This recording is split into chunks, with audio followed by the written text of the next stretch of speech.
Coming up on Cannabis Coast to Coast News with Alaina Pinto this week, states rebel against the federal ban on THC-infused products as the clock ticks down on when the federal ban goes into effect in November 2026. Our hemp correspondent, Kerry Hinkle, is in Washington, D.C., reporting on the fallout for his industry and working on getting it repealed. Coming to you live from the Capitol building as we embark on a day full of Hill meetings with... Plus, the potential ban fuels prohibitionist efforts from coast to coast, and genetic seed companies fear the worst. Plus, the DOJ declines to file a brief on the legal challenge of federal prohibition by cannabis companies using the Constitution as its weapon, including canon provisions from Massachusetts. And the Prohibitionist ballot initiative in the Bay State claims they have enough signatures to move forward on their hopes to get a ban on the ballot next year. That would drastically change the sale of adult-use cannabis in Massachusetts. And a study on cannabis dust in grow facilities concludes that asthma sufferers can suffer fatal attacks, just like the one that claimed the life of a worker at a True Leaf facility 2 years ago. Is there any hope for this industry at all right now? High Street, North Street. I see the famous church here. Oh no. I seen the right as up. He come all the way up. 13 feet of water. Right as up. Yes, ma'am. And nothing compares to the devastation that the island of Jamaica has endured, no thanks to Hurricane Melissa, the most powerful storm to ever hit that island. We can tell you how you can help, and we will, on Cannabis Coast to Coast News with Alaina Pinto next.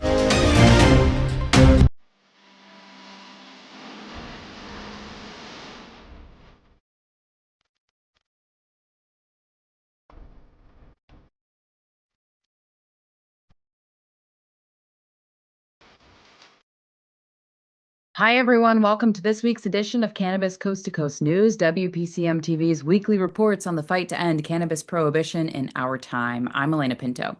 As we head into the annual beginning to the holiday season, the cannabis industry is reeling after last week's decision to set a deadline of November next year to shut down the THC-infused hemp industry. It was that issue that fueled the agreement to get the government to pass the budget bill and get back to work 2 weeks ago. And now hemp businesses are trying to figure out ways to survive, while veterans get taken advantage of again. That same appropriations bill blocked access to medicinal cannabis at the VA after years of advocacy work had paved the way for a change. There is one hopeful development in Washington, D.C. A South Carolina Republican congresswoman named Nancy Mace filed a bill to repeal the hemp ban that is scheduled to go into effect a year from now. We start our reports this week with Kerry Hinkle, who traveled to the nation's capital this week in order to revisit the issue of regulations, not bans, on hemp to try to save his industry. Here's Kerry. Hi, I'm Kerry Hinkle with Bayou City Hemp, this time out of Washington, D.C. for another hemp report for Cannabis Coast to Coast News. Coming to you live from the Capitol building as we embark on a day full of Hill meetings with key congressional staffers and leaders who will be able to hopefully address the issue that is the Mitch McConnell ban in the House and Senate Agriculture Appropriations Bill. Now, you know, the entire government was tied to reopening over banning our industry, and we now have a 1-year ticking time bomb to finally get some regulations of hemp extracts at the federal level. Something that I've taken away so far with meetings on Capitol Hill is that Congress has ADHD, and they look at the shiny thing that's in front of them, and thanks to Mitch McConnell, that shiny thing is now hemp. And so we're going to be meeting with key lawmakers like Morgan Griffith and Juan Wyden, who for years have introduced legislation that would finally regulate hemp extracts at the federal level, and we will meet with them to decide what kind of sponsors, support, and other key lawmakers we need to get on board to finally address this problem. I've been coming to Capitol Hill now for 5, 6, 7 years, and a lot of times it was meet with somebody, ask them to please regulate us, and then I'll see you again in 3 months and ask you the same thing. That repetitive asks and introducing bills that go nowhere is no longer a viable option if we're going to save this $28 billion industry. So Again, I'm Kerry Hinkle with Bayou City Hemp, coming to you live from Washington, D.C. I'll see you again next week. Andrew Behringer is our Washington, D.C. correspondent, and he has two stories this week. One, a glimmer of hope with a bill filed by Republican Congresswoman Nancy Mace from South Carolina. But offsetting that positive move is the Department of Justice refusing to file a brief on a lawsuit challenging prohibition by a group of cannabis companies. Here's Andrew. I'm Andrew Behringer with the Washington, D.C. report for Cannabis Coast to Coast News. A major battle is brewing over America's hemp industry as South Carolina Congresswoman Nancy Mace introduces legislation to block a federal ban on THC-containing hemp products. Meanwhile, the Justice Department is staying silent on a landmark Supreme Court case that could reshape federal cannabis. First, Representative Nancy Mace has introduced the American Hemp Protection Act of 2025, aiming to stop a hemp product ban that was buried in the spending legislation recently passed by Donald Trump. Now, Mace argues that this provision was slipped into a must-pass government funding bill by prohibitionists, forcing lawmakers to choose between their hemp policy convictions and funding the military. Now, the ban, which takes effect in approximately 1 year, targets products with any quantifiable level of THC, affecting an estimated 90 to 95% of the products on the market. She contends the ban will drive responsible businesses out of the market while empowering dangerous other alternatives like the illicit market operations, echoing failures of the war on drugs. However, Mace's bill faces criticism from an unexpected source, the hemp industry itself. They're concerned that her legislation lacks the comprehensive regulatory framework that is needed for this bill. Now, the industry has proposed many times common sense regulations with no one listening. Bipartisan lawmakers in both chambers are reportedly working on alternative legislation that would both reverse the ban and establish proper regulations, expected by year's end. Now, in a separate development, the Justice Department has declined to file a brief regarding whether the Supreme Court should hear a constitutional challenge to federal cannabis prohibition. Massachusetts cannabis companies, including Canna Provisions, Verano Holdings, and others, are asking the court to revisit a 2005 ruling arguing the Commerce Clause doesn't allow federal enforcement against interstate cannabis activity. Now, two significant cannabis policy stories developing Washington, D.C. We will continue to monitor both. Well, that's the Washington, D.C. report. I'm Andrew Behringer, reporting for Cannabis Coast to Coast News. One more note from our nation's capital, where once again, the veterans are getting denied access to medicinal cannabis at the VA hospital. Earlier this year, a few appropriation bills had passed congressional committees and had paved the way for veterans to gain access to the plant medicine. And now that progress has been halted, and our veterans are getting screwed again by the government. Democrat Senator Jeff Merkley from Oregon had worked hard to get the provision passed a few times in other spending bills, but now it's back to the beginning. Merkley calls the action as cruel. Marijuana Moment shared his quote. Veterans deserve the same access to the full range of medicinal advice and options that other folks have, including medical cannabis in states where it's legal, rather than deliver on our nation's promise to do all we can to support service members. Senate Republicans have once again stripped out my provision that would allow veterans nationwide to discuss this treatment option with their doctor, like any other patient. That's just plain cruel, and I'll keep fighting for the millions of Americans who have bravely served our nation, unquote. Now we can turn to the states where the fallout from the proposed federal ban is having mixed results. Some have already banned these products and others have created workable regulations. Our man in Virginia, Joe Parsons, has the story from his state that had been encouraged by the election of new Governor Abigail Spanberger. Now with the federal hemp ban, it will have a negative impact on that state too. Joe talked to a hemp company that is dealing with this new reality. Here's Joe. I'm Joe Parsons with the Virginia Cannabis Connection from Higher Education's Coffee Talk, sponsored by 97.5 3WV, reporting for Cannabis Coast to Coast News. The language in the bill that reopened the government will, in less than 365 days, crush the hemp industry, affecting an over $28 billion market, including the CBD industry. But did you know that Virginia makes up $1.6 billion of that figure?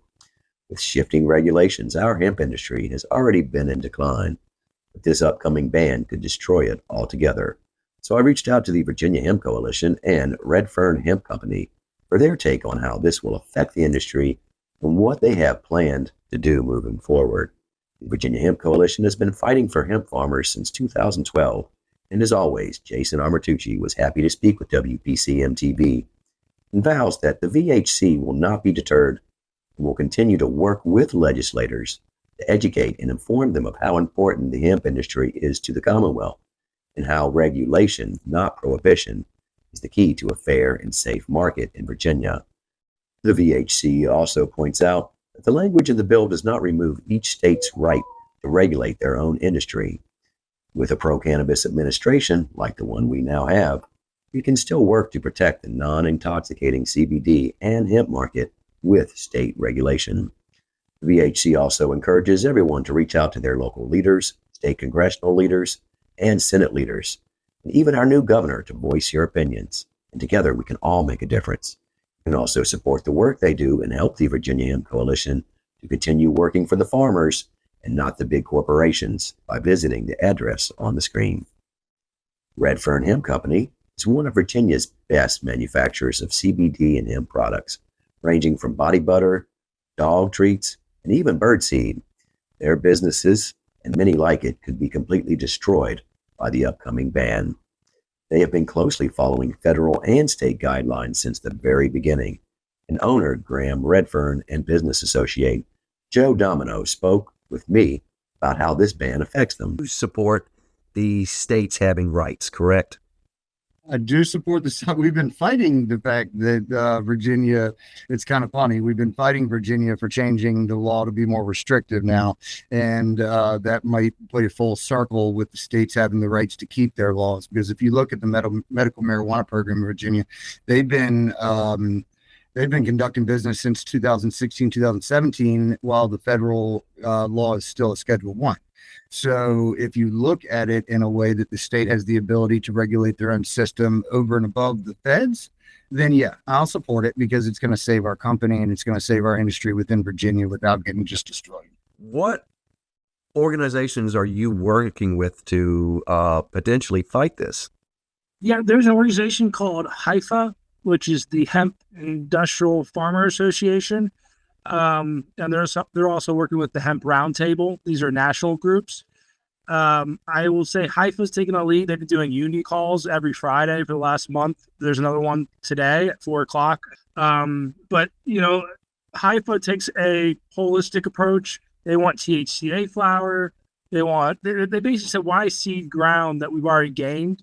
And we stand by that. I mean, Red Fern is going to be in hemp regardless if it's intoxicating cannabinoids or if it's biomass. But there are some groups that are very specific, to just the biomass, whether it be construction materials or even the grain.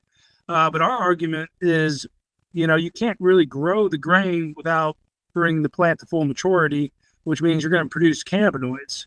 So if we really want to make the most of this crop, especially if you're talking about extracts from the biomass from hemp, we're talking about we want a 1% limit in the field. But I think a lot of what we're talking about right now is just retailer rights, consumer rights, and the farmer is not really necessarily getting a fair shake in this conversation.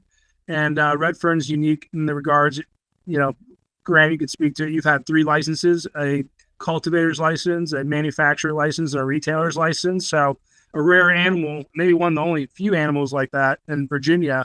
So we're definitely aligning with groups that are pushing the envelope, aren't ceding ground. And we don't think this was a loophole. We believed the 0.3% was giving a lot of people an opportunity to innovate in this industry. And I think we're just closing the door on that. Do you think that this will make the medical market more of a monopoly than what it is now? The medical system is completely different than the recreational system. It is you're opening it up to the entire public. And when you do that and you're not making medical claims and a doctor's not sending you there, the business model is completely different. In the medical game, in the medical monopoly, they should have been looking at not what is not customers, but patients, and actually using that medical status and benefit for through the Board of Pharmacy for clinical trials and medicinal uses for the plant. That never happened. It's clear as day that it was a pay-to-play system to get into the recreational market first before Virginia. Day. I would like to thank Jason Amartucci from the Virginia Hemp Coalition and Red Fern Hemp Company for their valuable input and wish them continued success. You can reach out to help Red Fern by going to redfernhemp.com. Well, that's going to do it for this week. Please have a happy and safe Thanksgiving holiday from all of us at WPCM TV and Higher Education. Reporting for Cannabis Coast to Coast News, as always, I'm Joe Parsons. Until next time, stay lifted. In Colorado, Jenny Germano explains that her state is trying to combat the federal proposal of a ban with more industry regulations that will allow beverages to survive. I am Jenny Germano with ICS Consulting. This is the Colorado Report for Cannabis Coast to Coast News. As the federal government tightens the screws on hemp-derived intoxicants, Colorado lawmakers are proposing a counterintuitive move, easing some of the state's own restrictions. A recent federal funding bill would effectively ban most hemp THC products by limiting THC in each package to just 0.4 milligrams starting in late 2026. In response, Colorado is considering raising its current THC per serving, particularly for hemp beverages. Under state law, many hemp products are limited to around 1.75 milligrams of THC per serving, with the strict CBD to THC ratios as part of a regulatory framework laid out in SB 23-271. But the future legislation may allow up to 10 milligrams of THC per serving in some drinks and even permit these hemp THC beverages to be sold in liquor stores alongside derived THC products. Supporters argue that the current limits stifle Colorado's hemp industry and economy. They say that 1.75 milligram ceiling is just not what the consumer is looking for, noting that states already allow high-dose THC beverages in bars and restaurants. Meanwhile, hemp businesses warn that the federal ban could gut a growing industry, hitting farmers and entrepreneurs who have invested heavily in hemp-derived goods. Governor Jared Polis, who supported hemp THC licensing when he was in Congress, has expressed disappointment in the federal ban, pointing to the jobs and innovation driven by Colorado's hemp industry. The tug of war exposes a key tension. Colorado is considering loosening its THC rules just as the federal government is tightening them. For businesses, that could mean navigating a regulatory minefield. Complying with state rules may not protect them from future federal consequences. I am Jenny Germano with ICS Consulting, reporting for Cannabis Coast to Coast News. As you might expect, the state of Ohio was thrilled when the feds got back to work and set up a ban on intoxicating hemp products because they've been trying to do that for a while now. That's now a reality, and those products might all be heading into legal dispensaries for sale and distribution. Christina Brisson has more from her state. I'm Christina Brisson with Over the Top Renovations with your weekly Ohio Cannabis Report with Cannabis Coast to Coast News. So the ping pong of SB 56 has continued. The House has now passed the revised version of SB 56. The Senate is going to vote on it December 9th. It actually took the House until late Wednesday into early Thursday morning to come up with this agreement between everything and all the revisions. So here's where it leaves us. It will ban the sale of intoxicating hemp products. Stores will have 90 days to comply. I do think this is going to hurt a lot of businesses. While I do think legislation is important to be in place, we'll see how all this plays out. They did leave the homegrown rules the same, 6 plants per person, 12 per household, and tax revenue will still be 10%. However, they're going to cap the THC levels. Extracts are going to be capped from 90% down to 70, and flower is going to be capped at 35. Additionally, they did address this whole situation with the money to go to the townships where all these dispensaries are in place. They have issued that 36% of the revenue is going to go to them, and this has been a long-awaited resolution. So we'll hopefully see all this get passed in the near future and finally get some resolution on the books. I am Christina Brisson with your weekly Ohio Cannabis Report with Cannabis Coast to Coast News. That'll do it for the A Block, but next we have a story about the devastation of Jamaica from Hurricane Melissa and how you can help. If you have ever visited the western part of that island nation, you know of Negril. The western part of that island was especially hit hard, and we have details about how you can help coming up next on Cannabis Coast to Coast News, which continues after this break. I'm Omari Jackson from Ganjactivist.com. Jamaica, a place that's near and dear to my heart, took a hard hit from Hurricane Melissa, and some of the worst damage was done in the parish of Westmoreland, a place I used to live. Your cannabis business could be overpaying by hundreds of thousands of dollars in federal income taxes because of one simple assumption that you're making about your accountant. A dispensary owner in Colorado called me frustrated as hell. He'd been working with the same accountant for 3 years. His accountant said, "What's 471C?" Here's what the ignorance of that accountant was costing this business owner. $180,000 every single year for 3 years. 471C has been around since 2017. We're talking about an 8-year-old tax provision that many cannabis CPAs don't fully understand. 471C is one of the most complex and highly debated tax strategies in the cannabis industry. If you want to make sure you're not leaving any money on the table, I'm offering free 471C reviews this month. Link in the description.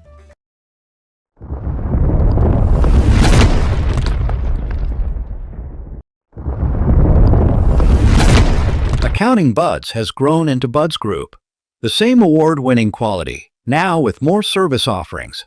Buds Group, your best buds in the biz.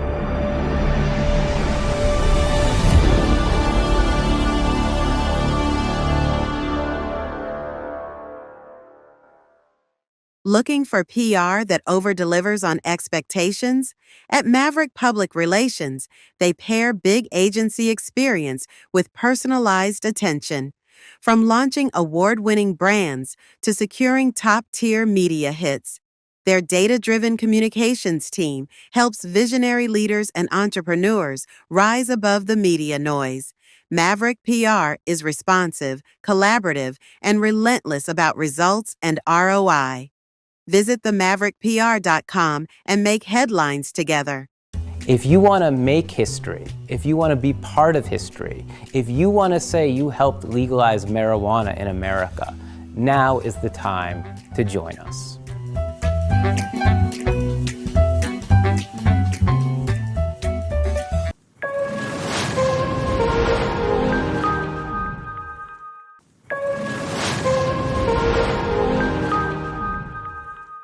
Welcome back to Cannabis Coast to Coast News. This is the B Block, or second section of our weekly news documenting the fight to end cannabis prohibition. I'm Alaina Pinto. Sometimes it's good to take a look at countries outside of the United States to brighten the spirits of the industry and investors who are looking towards Europe. Prohibition Partners reports this week that the country of Spain has officially adopted the Royal Decree on Medicinal Cannabis. Tentatively approved weeks ago, the move allows cannabis to be welcome into the national healthcare system under strict pharmaceutical controls. According to the report, this signals an acceptance of the plant medicine as a therapeutic agent. And now it will be managed like any other medicine in their system. Many believe this could be a model for the rest of the European market and the future of using cannabis as plant medicine across the continent. Now let's check with Dave Barton in the UK. I'm Dave Barton from Thermador with the UK Cannabis Report for Cannabis Coast to Coast News. New research into medical cannabis shows that the overwhelming majority of patients continue to experience a wealth of positive health benefits. The research, called 7 Years Legal, was conducted amongst nearly 1,700 people by UK medical cannabis clinic Relief. The survey revealed that 65% of respondents had seen their quality of life improve significantly, 67% reported a positive impact on their capacity to work or study, 85% said treatment improved their ability to perform daily tasks, and 88% said they experienced no side effects at all. However, challenges around public confidence, legal awareness, and social acceptance remain, with 60% of patients saying that they fully understood the legal framework surrounding driving and medical cannabis use. Challenges remain, but the answers are out there. That's all for this week's UK report. I'm Dave Barton from Thermidor with the UK Cannabis Report for Cannabis Coast to Coast News. As you might have heard, when Hurricane Melissa ripped through the Caribbean a few weeks ago, the island of Jamaica took a direct hit. Melissa was a Category 5 hurricane when it hit landfall, and it is the most powerful hurricane to ever hit that island. The island is in a constant state of rebuilding since last year. Jamaica was hit twice with 2 more hurricanes that were both Cat 4s. This island is resilient, and the people are passionate, but you have to wonder about the lasting devastation. Needless to say, rebuilding seems to be a daily existence there. Media producer and Emerson College alum Omari Jackson publishes a newsletter based in Jamaica called the Ganjactavist. He has started a fundraiser called Build Back Again from the Roots Up. This is personal for Omari, who has ties to Jamaica and is just devastated that that island was completely destroyed. Some of the biggest names in the cannabis industry have already donated, and now you can too. Just go to the Ganjactivist.com website and click on the Build Back Again button. Any donation is welcomed, and if you have ever visited the farms of Negril, you know the role the plant plays in that region. I'm Omari Jackson from Ganjactivist.com. Jamaica, a place that's near and dear to my heart, took a hard hit from Hurricane Melissa, and some of the worst damage was done in the parish of Westmoreland, a place I used to live. This devastated small farmers and the Ganja community that have been the heartbeat of the parish for generations. In fact, Ganjactivist.com was founded in the grill for exactly this reason. It felt like home. These are people who don't just grow plants and crops. They preserve culture, support families, and keep a whole ecosystem alive. And overnight, many of them just lost everything, from their crops, their farms, and their homes. That's why we launched the Build Back Again from the Roots Up campaign to help farmers and registered ganja cultivators replant their land, restart their livelihoods, and recover with dignity. If Jamaica's ever inspired you through its culture, its music, its people, this is your moment to give back. I will personally be on the ground in December for a final needs analysis and to distribute donated farm supplies directly to the farmers. Other resources will be directed towards community organizations and local nonprofits on a needs and purpose basis. Join us, and let's help Westmoreland and Jamaica build back again. Back here in the States, there's a story brewing in Massachusetts that continues to challenge the law that launched adult use sales. And now that industry has turned into an $8 billion industry. The industry has generated just under $1 billion in tax dollars since 2018 when adult use sales began. And now SAM, the prohibitionist group out of Washington, D.C., is reportedly throwing $1 million at an effort to reverse the legalization laws here in the Bay State. The group announced this week that they have collected the amount of signatures necessary to get their prohibition question on the ballot. On top of that, the Massachusetts State House is moving towards making some changes in the structure of the Cannabis Control Commission and amending some of the existing laws. Curtis Emery has more in his Bay State Cannabis Report. I'm Curtis Emery, a bud tender from Resonate in Worcester, Massachusetts, with the Bay State Report for Cannabis Coast to Coast News. Continuing story here in Massachusetts, the ballot initiative, which seeks to reverse adult sales, recreational sales of cannabis in the state, claims they've reached enough signatures to get a ballot question on the 2026 ballot. This push to overturn recreational sales doesn't plan to touch medical marijuana. However, the organizers of this initiative gone to great lengths to try to overturn the unfettered access to recreational cannabis. They've gone to great lengths to get these signatures, lying outright to signees, purchasing signatures and telling half-truths, confusing the general public over the intent of the ballots they were signing, which is just not good. And hopefully it will have some sort of ramifications for the organizers as they try to dismantle the entire industry, which has been around since 2018. Also in the news, the CCC is trying to right some wrongs as they address public health information which was omitted in a 2025 report, which was aimed at looking at the safety of the industry as a whole across medical and recreational cannabis. This report, the public health information, had to do with independent testing labs and the CCC in an attempt to stay out of a legal situation which happening with some licensees in the state. They were hoping to not be pulled in as a witness for the state. However, the CCC rightfully recognizes that in their attempt to stay out by holding information back for the public, they were in turn pulling the wool over the public's eyes and aiding one side over the other, which they were hoping to not do. Ivan Curtis Emery with the Bay State Report, Cannabis Coast to Coast News. In another negative development after the appropriations bill was passed a few weeks ago is the galvanization of prosecutors across the country. Many are licking their chops at the promise of strict regulations on hemp once that law becomes official in just less than a year, and one prosecutor in Wyoming is ready to crack down on the consumption of cannabis in national parks. First of all, possession and consumption of cannabis on federal national parks is illegal, and now thanks to some changes in the enforcement of cannabis-related crimes, it's about to increase. Darren Smith is a new federal prosecutor in that state, and he plans on stepping up enforcement in some of the busiest national parks like Yellowstone and Grand Teton. Smith warned this week that, quote, "I want to make it clear for all of our law enforcement partners and everybody out there that we have been, and will continue to enforce these laws," unquote. Law enforcement is cracking down on illegal operations in many legal states like California, Maine, and Oklahoma. And now that crackdown has arrived in Arizona, where Karen Black reports from every week. I'm Karen Black from Greenfinger Consulting with the Arizona Cannabis Report for Cannabis Coast to Coast News. Arizona's $700 million hemp industry is facing an existential threat following Congress's federal hemp ban. Arizona retailers and hemp businesses are rapidly adjusting strategies, with many fearing massive revenue losses, all while licensed cannabis dispensaries anticipate increased market share. In response, Arizona lawmakers from both parties are holding emergency discussions to create state-level regulations during the critical one-year window before the federal ban takes effect. Complicating industry efforts is the ongoing Hemp Industry Trade Association of Arizona lawsuit against Attorney General Chris Mace, which remains in limbo at the Arizona Court of Appeals.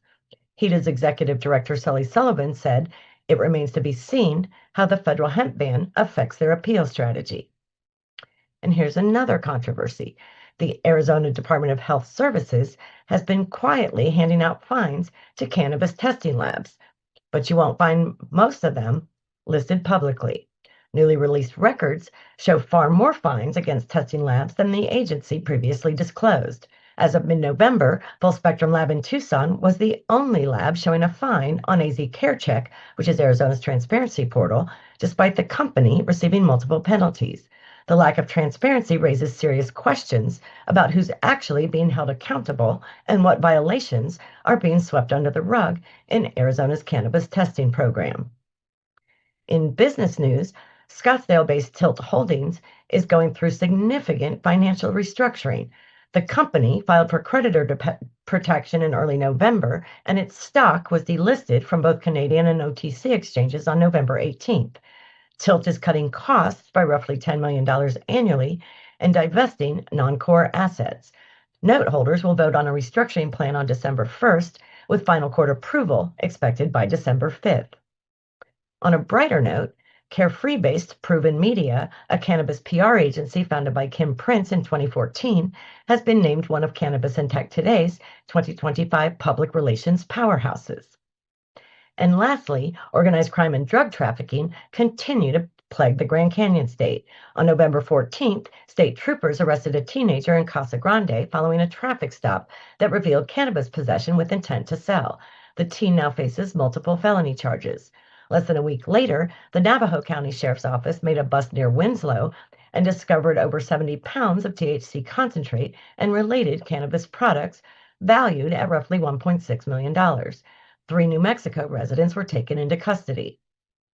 Relatedly, a mid-level Sinaloa cartel operative who for years orchestrated regular shipments of cocaine, marijuana, and meth into Arizona and California pleaded guilty in federal court to conspiracy and money laundering. And more than a dozen members of the Monterez drug trafficking organization, led by a father and son from the Phoenix area, were sentenced to federal prison last week. There's been a multitude of major drug busts recently involving cocaine, meth, and fentanyl in El Mirage, Bullhead City, and other locations in Arizona. They underscore the persistent challenge law enforcement faces in stemming illegal drug flows through and across the state. That's all for this week's Arizona Report. I'm Karen Black from Greenfinger Consulting reporting for Cannabis Coast to Coast News. In Michigan this week, the battle over the constitutionality of the state's new 24% increase in taxes on cannabis continues. Next week, both sides will present their case in Detroit on November 25th. One side says that increase is subject to a 3/4 supermajority in the state house in order to become law, while the state counters that the increase stands on its own and does not alter the original legalization framework. And now there's another fight in Michigan brewing between the beer industry and the cannabis industry over THC-infused drinks, another element to the fallout of the THC-infused products ban at the federal level and the trickle-down effect in the states. That's this week's Michigan Report, sponsored by Wally's Wonder World of handmade humidors.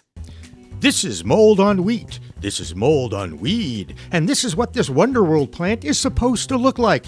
Do you want to make sure this never happens to your precious flower? Check out the handmade humidors by Fenton, Michigan craftsman Gregory Johnson. Each humidor can hold 1 ounce of your stash, and it comes with a Boveda humidity pack. You care about your flower, so protect it inside a humidor made with American-grown maple, cherry, or sapele wood. Check out their website at wallyswonderworld.com. There you'll find the famous award-winning Hakuna Matata No Worries Humidor. You'll also find a variety of humidors with different designs. They even customize accessories like doobie tubes, grinders, and even a classic roach clip from the 70s. Treat your stash with class with a custom-made, handmade humidor from wallyswonderworld.com, and never worry about moldy weed again. The Michigan Report is sponsored by wallyswonderworld.com. I'm Doug Miller from High on Wall Street with this week's Cannabis Stock Report for Cannabis Coast to Coast News. Cresco Labs is finally stepping outside the U.S., and they're heading straight into Germany, Europe's largest and fastest growing medical cannabis market. Germany's cannabis sector is now worth more than $775 million, with patient demand booming after recent regulatory reforms, and analysts say it could double within the next 4 years. So Cresco's getting in early. The company's launching 3 signature flower brands crafted through a partnership with Blossom, an EU GMP certified facility in Portugal. That means pharmacy-grade production, prescription-only distribution, and access to a market with far more stability than anything Cresco sees in the U.S. And honestly, they need it. Cresco's U.S. revenues dropped 8% year over year last quarter to $165 million, with pricing and heavy regulation squeezing margins. Q4 isn't expected to bounce back either. The U.S. markets are saturated and competition is cutthroat. The big dogs like Curaleaf, Tilray, Canopy, they're all chasing the same international growth. So let's see what the stock chart looks like. It's trading around 79 cents, and it appears to be curling up on this news. So watch for dips, trade smart, and lock in those profits. And that's this week's Cannabis Stock Report. Reporting for Cannabis Coast to Coast News, I'm Doug Miller. Next up, a disturbing story about the dangers of inhaling cannabis dust, especially if you already have a heart condition or asthma. 2 workers who suffered from asthma have died over the past few years from inhaling the keef dust generated in grow facilities. Now, a consultant from California who was in Missouri at a grow facility was awarded $3 million in a lawsuit after suffering a heart attack when he inhaled the dust. This is a disturbing trend in the industry and must be addressed by OSHA, who oversees work conditions in this country. But next up is Oklahoma, where Kimmie Cannabis waves the advocacy flag. And this week, she creates another AI adventure with a local twist. Here's Kimmie. All right, time to go big. Let's light this thing. Woo, that'll do it. Vegas, here I come. Look at that view. Kimmie Cannabis taking flight. Made it. Have you seen Jimmy Young? He's up for an MJ award and I'm his ride. Yep, might be inside the hall. Thanks, I'll find him. Excuse us, coming through. I am Kimmie Cannabis from Canna Talk About It with your Oklahoma Cannabis Report for Cannabis Coast to Coast News. The mood across Oklahoma's cannabis community is one of frustration, betrayal, and growing fear. For 7 years, Oklahoma allowed medical cannabis to thrive. Patients got access, businesses grew, and an entire industry emerged to serve people seeking safe plant medicine. But now, many in the industry say the state has pulled the rug out from underneath them. New regulations have made it nearly impossible for some dispensaries, processors, and small operations to stay open. And the latest blow isn't just hitting businesses, it's putting patients in a tough spot.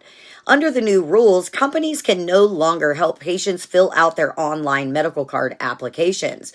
For many Oklahomans, especially elderly patients or those who struggle with technology, this has created real barriers. I know personally, even in my hair studio, I have clients who rely on assistance just to navigate the online system. Now they're intimidated, discouraged, and in some cases simply going without.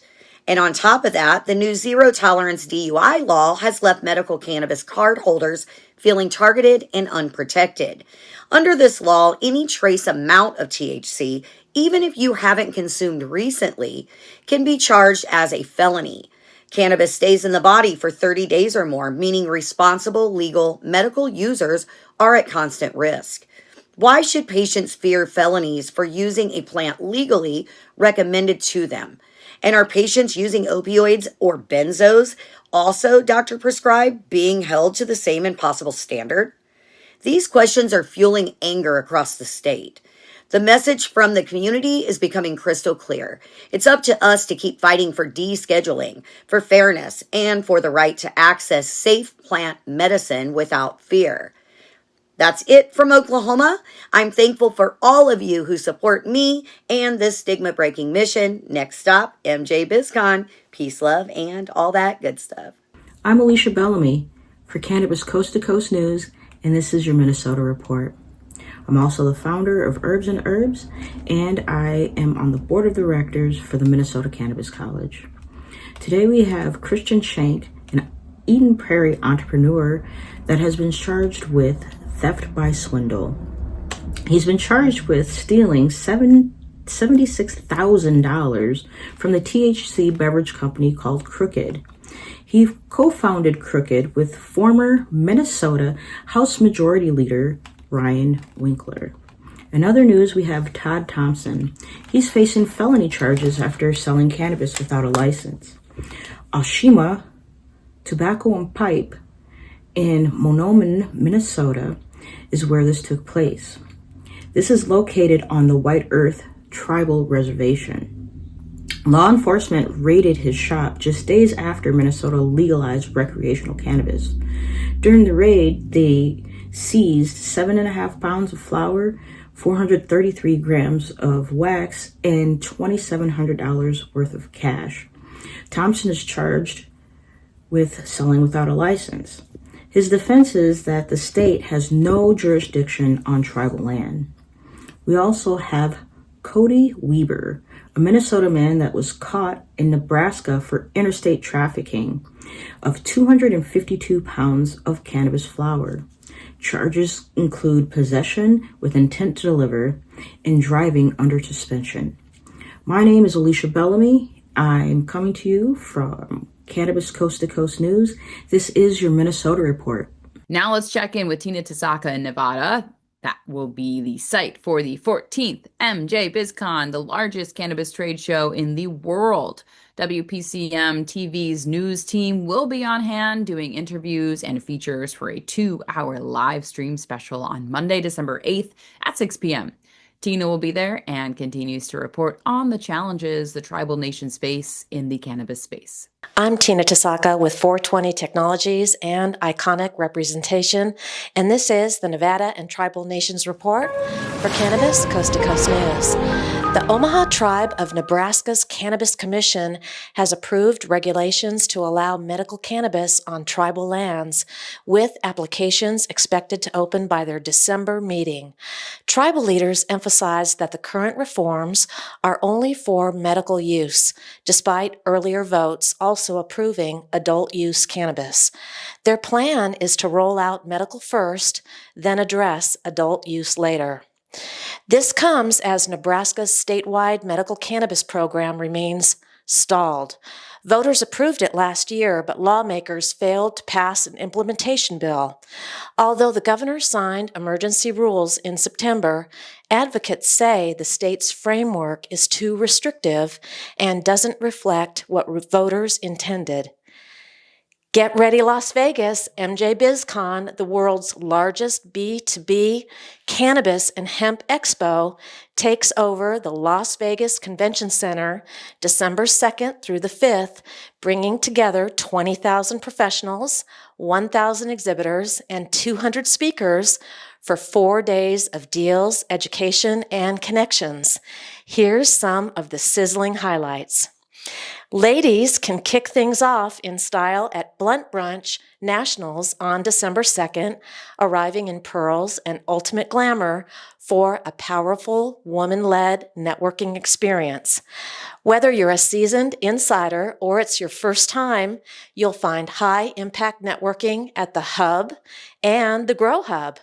Association Day, state and country takeovers that spotlight markets, legislation, and global opportunities, all free with any MJBiz Con ticket.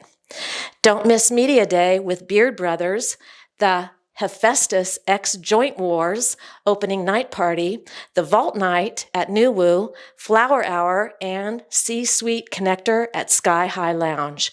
The perfect mix of business, branding, and after-hours fun to grow your network and your brand. There's so much more going on, so check out mjbizcon.com and don't miss out. That's it for the Nevada highlights and tribal nations. I'm Tina Tasaka with 420 Technologies and iconic representation for Cannabis Coast to Coast News. Hi there, I'm Ava from WPCM TV, your friendly media host. Big news, MJBiz Con 2025 is coming up December 2nd to 5th at the Las Vegas Convention Center, the premier business-to-business cannabis business conference and expo, where over 200 speakers, over 70 sessions, and a massive show floor await. If you're ready to elevate your brand and grab national-level exposure with WPCM TV on site, let's lock this in now. Click the link in the description, drop us a message, and we'll save a media slot just for you. Let's make your brand one of the stars of MJBiz Con. See you in Vegas.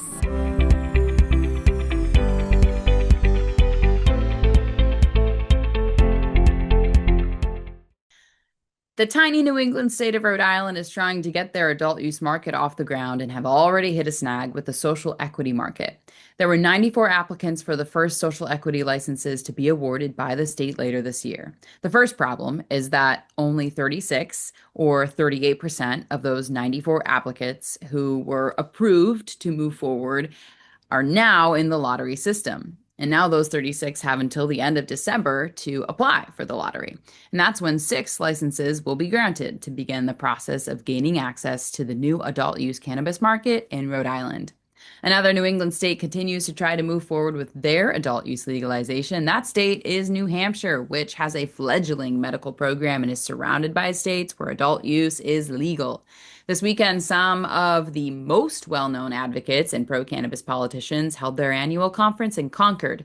Dr. Riley Kirk, the author of Reefer Wellness, was the keynote speaker, and former New Hampshire Representative Tim Egan moderated a panel.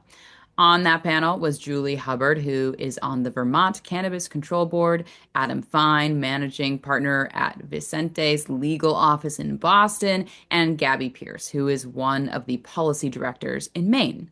New Hampshire has been trying to get adult use approved for years, but the governor, Kelly Ayotte, has said she will never sign a legalization bill, and the Republican-controlled legislature is also putting up a wall of prohibition. Yet the legalization fight continues, so New Hampshire can join the rest of the New England states with viable adult use programs. We're very excited that cannabis patient-focused logic is alive and well here in New Hampshire, and we look forward to moving forward to attempt adult use by balancing that with patient care in the coming legislative season. One of the most recognizable advocates for cannabis reform is Steve DeAngelo, the founder of the Last Prisoner Project. Their mission is to free all nonviolent cannabis criminals who are still serving sentences in jail for possession crimes.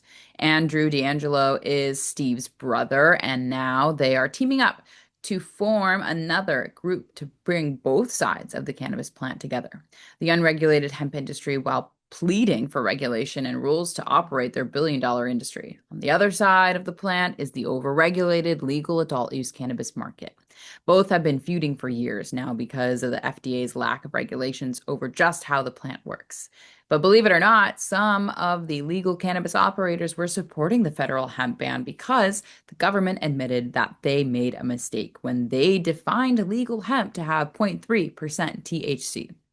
Now, the DeAngelo brothers have formed the One Plant Alliance designed to bring the legacy, hemp, and cannabis industries together. The idea is simple. One plant, one policy, one science-based standard that everyone can live with. Sounds like a good plan. So maybe there is hope for the future in cannabis. It's certainly been a few tough weeks, though.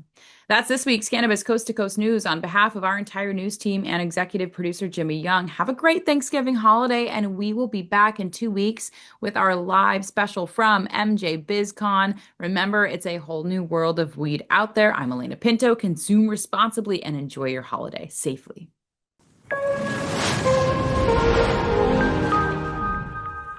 Hi there, I'm Ava from WPCM TV, your friendly media host. Big news, MJBiz Con 2025 is coming up December 2nd to 5th at the Las Vegas Convention Center, the premier business-to-business cannabis business conference and expo, where over 200 speakers, over 70 sessions, and a massive show floor await.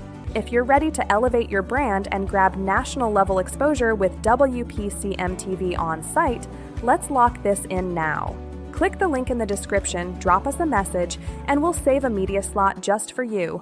Let's make your brand one of the stars of MJBiz Con. See you in Vegas.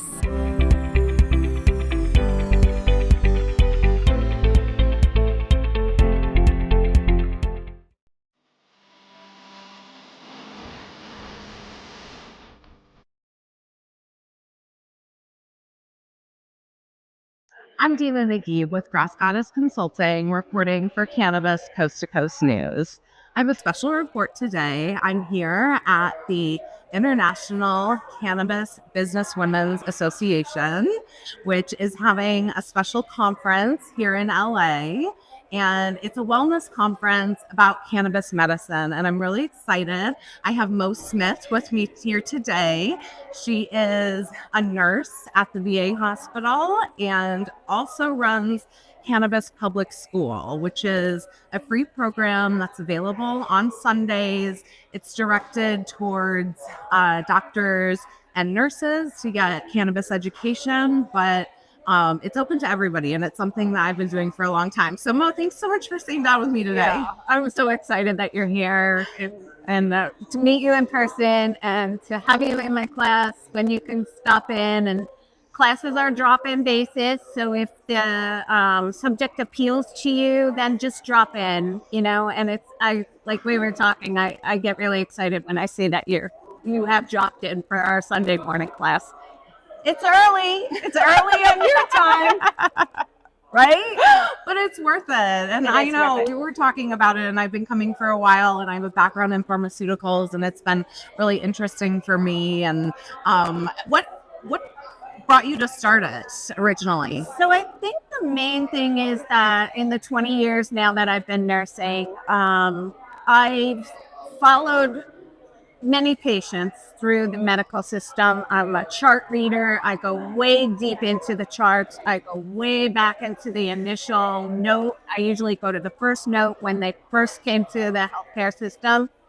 And many times I see, had they stayed out, they would have been better off. Wow. had they done cannabis with a cannabis specialist who knows about the minor cannabinoids and how to mix the minor cannabinoids with our lovely euphoric THC, I think that that's like my mission. At my regular job, I started this like targeted de-prescribing. And so what is the nurse's role when she confronts a patient when she comes into the chart of a patient who takes 10 medications in the morning and 20 in the evening? And your body can't process that.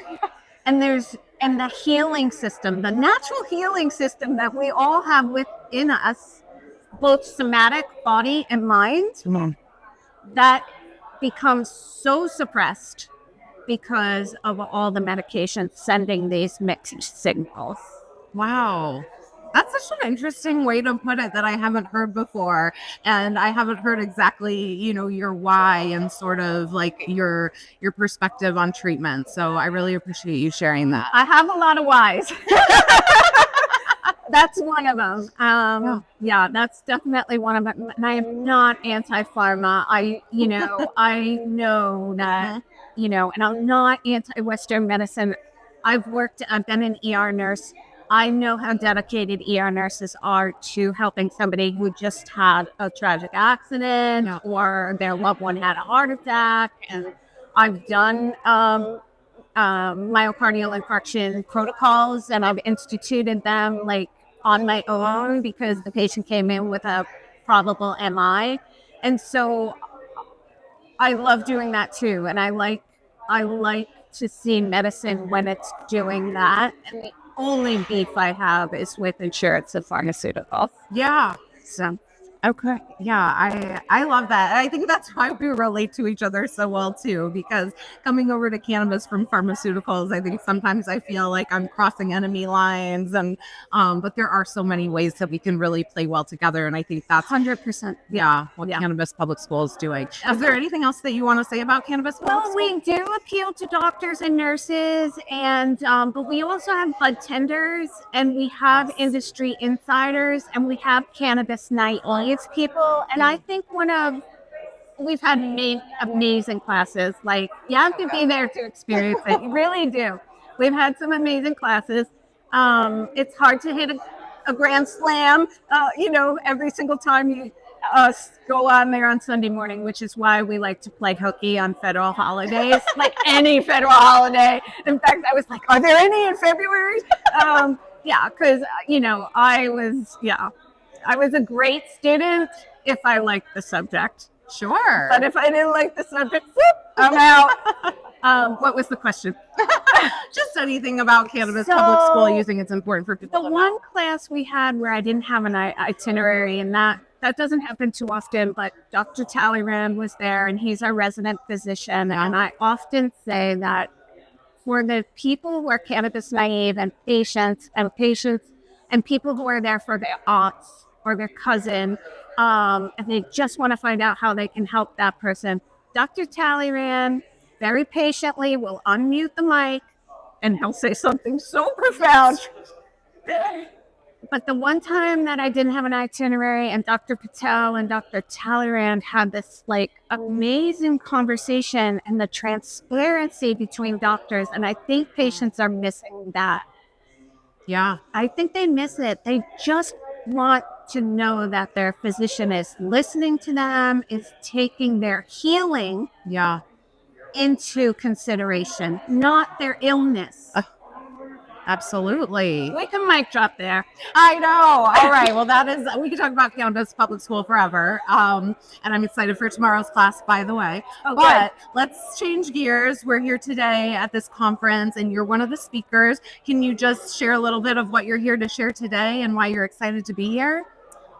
Well, already the energy is super cool, super vibey, and I'm excited to be here. I think incorporating wellness into illness is important. My main focus is chronic illness because I've seen so many people suffer, but people who are chronically ill, they deserve to be well too.